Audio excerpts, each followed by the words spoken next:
నమస్కారం.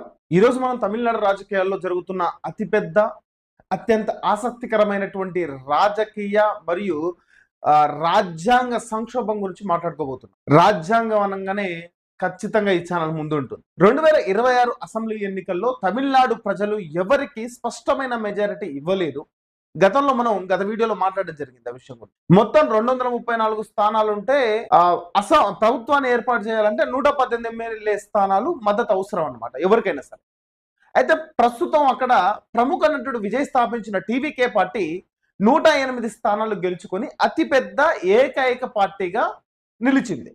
అయితే కాంగ్రెస్ పార్టీ కూడా తన 5 స్థానాలు తనకు మద్దతు ఇవ్వడంతో టీవీకేకి దాని వల్ల 113కు చేరింది. అంటే ఇప్పుడు మ్యాజిక్ ఫిగర్ 118 అనుకుంటే 5 స్థానాలు కలిపితే విజయ్కి అంటే దగ్గరగా ఒక 5 స్థానాలు కలిస్తే అధికారంలోకి వచ్చేసాడనమాట. ఇది అసలైన కథ. లేదా 6 స్థానాలు 7 స్థానాలకు ఎక్కువ నుంచి లేదు 7 ఎమ్మెల్యే స్థానాలు ఉంటే చాలు. అయితే ఇక్కడే అసలు కథ మొదలైంది. రాష్ట్ర గవర్నర్ అయినటువంటి రాజేంద్ర విశ్వనాథ్ అర్లేకర్ ఒక విచిత్రమైన షరతు పెట్టారు. ముందుగా మీ వద్ద 118 మంది ఎమ్మెల్యేలు ఉన్నట్టు మద్దతు లేఖలు తీసుకొస్తేనే ముఖ్యమంత్రిగా ప్రమాణ స్వీకారానికి ఆహ్వానిస్తాను అని ఆయన తేల్చి చెప్పడం జరిగింది. ఈ నిర్ణయం ఇప్పుడు దేశవ్యాప్తంగా అతిపెద్ద రాజ్యాంగ వివాదంగా మారిపోయింది. అసలు హంగ్ అసెంబ్లీ ఏర్పడినప్పుడు రాజ్యాంగం ఏం చెబుతుంది అనే విషయం మనం తెలుసుకోవాలి. గవర్నర్ కు ఉన్న అధికారాలు ఏమిటి ఈ విషయంలో, సుప్రీంకోర్టు తీర్పులు ఏం చెప్తున్నాయి ఈ హంగ్ అసెంబ్లీ గురించి, ఈ విషయాలన్నీ ఈ వీడియోలో స్పష్టంగా తెలుసుకునే ప్రయత్నం చేద్దాం. మొదటగా మన రాజ్యాంగంలోని ఆర్టికల్ 164 ప్రకారం ముఖ్యమంత్రిని గవర్నర్ నియమిస్తాడు. అయితే ఒక పార్టీకి స్పష్టమైన మెజారిటీ వస్తే గవర్నర్ కి ఎలాంటి విచక్షణ అధికారం ఉండదు. ఆయనకి ఇష్టం అంటే గవర్నర్కి అధికారం ఉందని ఇష్టం వచ్చిన పిలవద్దు. ఎవరైనా మెజారిటీ వస్తే ఆ పార్టీ నేతను పిలిచి ముఖ్యమంత్రిని చేయడమే ఆయన పని. కానీ ఏ పార్టీకి మెజారిటీ రానప్పుడు మాత్రమే గవర్నర్ తన విచక్షణ అధికారాన్ని ఉపయోగించి ఒక నిర్ణయం తీసుకోవాల్సి ఉంటుంది అన్నమాట. ఈ విచక్షణ అధికారం కూడా అపరిమితమైనది కాదు. ఇష్టం వచ్చినట్టుగా ప్రవర్తించొద్దు.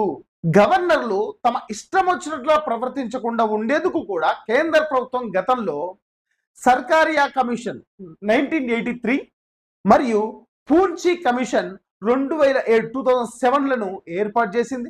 ఆ కమిషన్లు ప్రభుత్వ ఏర్పాటుకు ఎవరిని ముందుకు పిలవాలి అనే దానిపై స్పష్టమైన ప్రాధాన్యత క్రమాన్ని ఇచ్చారు. అందులో మొదటి ప్రాధాన్యత ఏంటంటే ఎన్నికల ముందు ఏర్పడిన కూటమికి ఇవ్వాలి అవకాశం ప్రభుత్వాన్ని ఏర్పాటు చేయడానికి.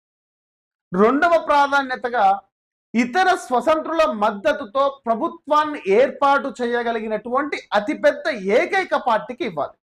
ఇక మూడవ ప్రాధాన్యతగా ఎన్నికల తర్వాత ఏర్పడిన కూటమికి ఇవ్వాలి. ఈ లెక్కన చూసుకుంటే ఎన్నికల ముందు టీవీకే పార్టీ ఎలాంటి కూటమి కట్టలేదు కాబట్టి రెండవ ప్రాధాన్యత కింద అతిపెద్ద ఏకైక పార్టీగా ఉన్న విజయ్ నేతృత్వంలోని టీవీకే పార్టీని గవర్నర్ ముందుగా ప్రభుత్వం ఏర్పాటు చేయమని చెప్పేసి అవకాశం ఇవ్వాల్సిన అవసరం ఉంటుంది. కానీ గవర్నర్ దానికి విరుద్ధంగా వ్యవహరిస్తున్నారు. ముందే మ్యాజిక్ ఫిగర్ చూపించాలని డిమాండ్ చేస్తున్నాడు.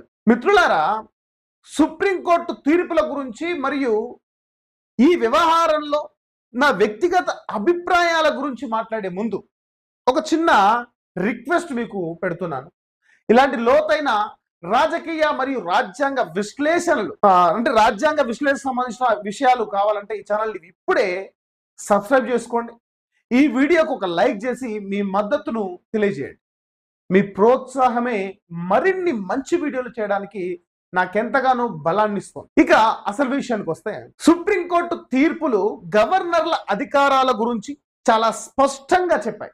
భారత రాజకీయ చరిత్రలోనే అత్యంత కీలకమైనటువంటి 1994 నాటి ఎస్ఆర్ బొమ్మాయి కేసులో 9 మంది న్యాయమూర్తులతో కూడిన సుప్రీంకోర్టు ధర్మాసనం ఒక సంచలన తీర్పునిచ్చింది. ఏంటంటే ఎవరికి మెజారిటీ ఉందనేది రాజ్భవన్ లో కాదు, గవర్నర్ గదిలో కాదు తేల్చేది.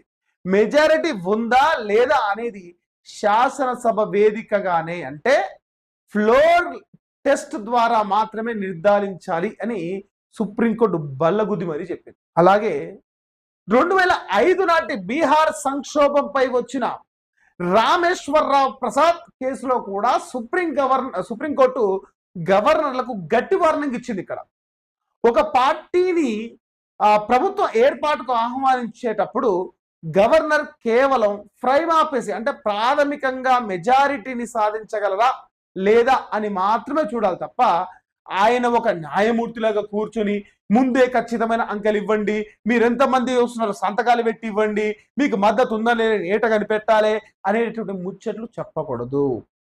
అలా పట్టుబట్టి కూర్చోకూడదు. ఈ తీర్పుల ప్రకారం చూస్తే తమిళనాడు గవర్నర్ అడుగుతున్న 118 మంది మద్దతు లేఖల షరతు సుప్రీంకోర్టు మార్గదర్శకాలకు పూర్తి విరుద్ధంగా కనిపిస్తుంది. వ్యక్తిగతంగా నాకు ఈ పరిణామాలను చూస్తుంటే గవర్నర్ చేస్తున్నది 100% తప్పు. ఆయన రాజ్యాంగబద్ధంగా వ్యవహరించడం అస్సలు లేదు, అంటే రాజ్యాంగబద్ధంగా వ్యవహరించట్లేదు. ఆయన కేంద్రంలో ఉన్న బీజేపీ ప్రభుత్వాన్ని నియమించింది కాబట్టి ఆ బీజేపీ ప్రభుత్వం ఎట్లా ఆడిస్తే అట్లా ఆడుతున్న తోలుబొమ్మలా ఉన్నాడు గవర్నర్ అక్కడ. ఎందుకంటే అధిష్టానం చెప్పినట్లే వింటా ఇంకా రాజకీయంగానే ఉంటున్నాడు ఆయన, ఒక రాజకీయ నాయకులు వ్యవహరిస్తున్నాడు ఆయన. నేను ఇలా ఎందుకు అంటున్నానో గతంలో జరిగిన కొన్ని ఉదాహరణలు చూస్తే మీకు ఈజీగా అర్థమవుతుంది మిత్రులారా. నేను ఊరికే చెప్పట్లేను, ఆధారాలతో మాత్రమే ఎప్పుడు మనం మాట్లాడతాం. 2017లో గోవా అసెంబ్లీ ఎన్నికలు జరిగినాయి. అక్కడ కాంగ్రెస్ పార్టీ 17 స్థానాల్లో అతిపెద్ద ఏకైక పార్టీగా నిలిచింది. బీజేపీకి కేవలం 13 స్థానాలే వచ్చినాయి. అప్పుడు అక్కడి గవర్నర్ ఏం చేసిందంటే అతిపెద్ద ఏకైక పార్టీ అయిన కాంగ్రెస్ ను అస్సలు పిలవకుండా ఇతర పార్టీలను కలుపుకొని ఎన్నికల తర్వాత కూటమి కట్టిన బీజేపీకి ముందుగా ప్రభుత్వం ఏర్పాటు చేయడానికి అవకాశం ఇచ్చింది. అంటే ఎన్నికల తరువాత చిన్న చిన్న పార్టీలతో కలిపి బీజేపీ అక్కడ ప్రభుత్వాన్ని ఏర్పరిచింది. ఇక మణిపూర్ లో కూడా సరిగ్గా ఇదే జరిగింది వాస్తవానికి. కొన్ని గవర్నర్లు ఎప్పుడు పోస్ట్ పోల్ కూటములకే అవకాశం ఇస్తారా అంటే అది లేదు. పోస్ట్ పోల్ కూటమి అంటే ఎన్నికల తర్వాత జరిగినటువంటి కూటములు.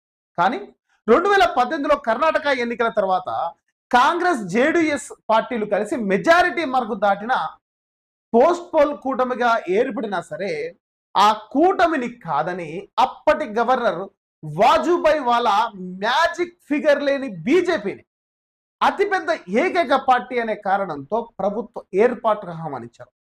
గతంలో కాంగ్రెస్ పార్టీ మెజారిటీ ఉన్నా పిలవలేదు, ఇక్కడ మెజారిటీ లేకపోయినా పిలిచారు బీజేపీ కాబట్టి. అంటే గమనించండి, బీజేపీకి మెజారిటీ లేనప్పుడు పోస్ట్ పోల్ కూటమి పేరుతో అవకాశం ఇస్తారు, బీజేపీ కూటమి బలంగా లేనప్పుడు అతిపెద్ద ఏకైక పార్టీ పేరుతో అవకాశం ఇస్తారు. అంటే ఇక్కడ బీజేపీ గవర్నర్ ఎలా ప్రవర్తిస్తారో ఆలోచించాలి. కానీ ఇప్పుడు తమిళనాడులో విజయ్ పార్టీ అతిపెద్ద ఏకైక పార్టీగా ఉంది, పైగా మెజారిటీ అత్యంత దగ్గరలో ఉంది, జస్ట్ 10 సీట్లే. అయినా సరే గవర్నర్ ఎందుకు ఆహ్వానించడం లేదు అన్నది ఇక్కడ ప్రశ్న. బీజేపీ జాతీయ పార్టీ అయినా అక్కడ వారికి పెద్దగా బలం లేదు, పైగా అన్నా డిఎంకేను కలుపుకొని పరోక్షంగా చక్రం తిప్పాలని బీజేపీ చూస్తుంది అక్కడ. ఈ ఆరోపణలు వస్తున్నాయి కూడా అక్కడ. అందుకే వాళ్ళకి కావాల్సిన సమయం ఇవ్వడానికే గవర్నర్ ఈ 118 అంకెల నాటకం ఆడుతున్నట్టుగా తెలుస్తా ఉంది. అంటే ఈ టైంలో ఏఐడిఎంకే వాళ్ళు మిగతా ఎమ్మెల్యేలు కొనేసి ప్రభుత్వాన్ని ఏర్పాటు చేయాలని ఊహాగానాలు ఉన్నారేమో. గవర్నరు ఇలా ఊహాజనిత కారణాలతో జాప్యం చేయడం వల్లే ఎమ్మెల్యేలకు రీసార్టులకు తరలించడం కావచ్చు, కోట్లు పెట్టి కొనుగోలు చేయడం లాంటి ప్రజాస్వామ్య వ్యతిరేక పనులు జరుగుతున్నాయి.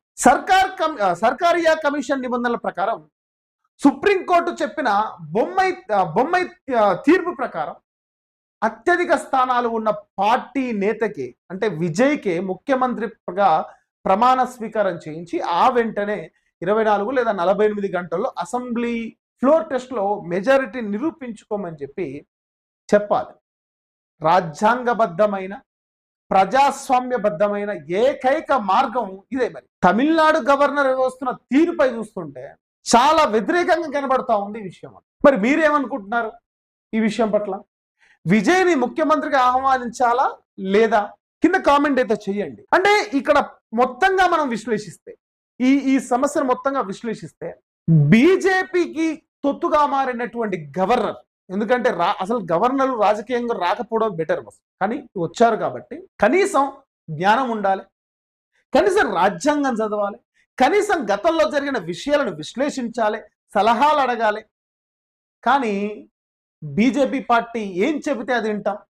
నరేంద్ర మోదీ ఏది చెప్తే అదే ఇంటాం అన్నట్లుగా ఇక్కడ ప్రవర్తిస్తున్నారు గవర్నర్ గారు. ఇది ఎంత అన్యాయం! ఒక పార్టీ పెట్టి 2 సంవత్సరాల్లో ఇంత మెజారిటీ సంపాదించినటువంటి ఒక నాయకుడిని ఇలా అవమానిస్తూ శోభకు గురి చేస్తూ తమ పబ్బం గడుపుకోవాలంటున్న బీజేపీ పన్నాగాలను అక్కడ తమిళ ప్రజలు వ్యతిరేకిస్తున్నారు. అందుకనే కాంగ్రెస్ పార్టీ ఈ రోజు బంద్ ప్రకటించారు. అక్కడ ఎలా జరుగుతుందో చూడాలి.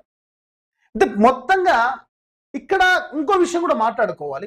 ఒక విషయం, స్టాలిన్ మాట్లాడే విషయాలు చాలా హుందాగా విజయ్ని ప్రభుత్వం ఏర్పాటు చేయని నేను చెప్పడం కానీ, తన మిత్రపక్షాలను కూడా మీ ఇష్టం వచ్చింది నిర్ణయాలు తీసుకోవడం వదిలేయడం కానీ ఎంత చక్కగా ఒక హుందాగా, ఒక ముఖ్యమంత్రిగా, ఒక రాజ్యాంగబద్ధంగా, ఒక ప్రతిపక్ష నాయకుడిగా మెచ్చుకోక తప్పట్లేదు. సరే, కుదిరితే ఆ విషయంలో నేను సపరేట్ వీడియో చేస్తాను తర్వాత మీకు కావాలంటే.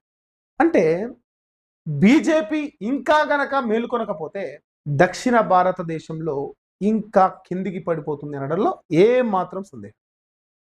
మరి ఇది వీడియోకి మీ అభిప్రాయం ఈ అంశం పట్ల ఏంటి అనేది కామెంట్ చేసే ప్రయత్నం చేయండి. ఖచ్చితంగా ఈ ఛానల్ని ఖచ్చితంగా సబ్స్క్రైబ్ చేసి, లైక్ చేసి, షేర్ చేయండి. ఈ వీడియో కింద మరో వీడియోతో మళ్ళీ కలుసుకుందాం. నేను మీ సతీష్. నమస్కారం.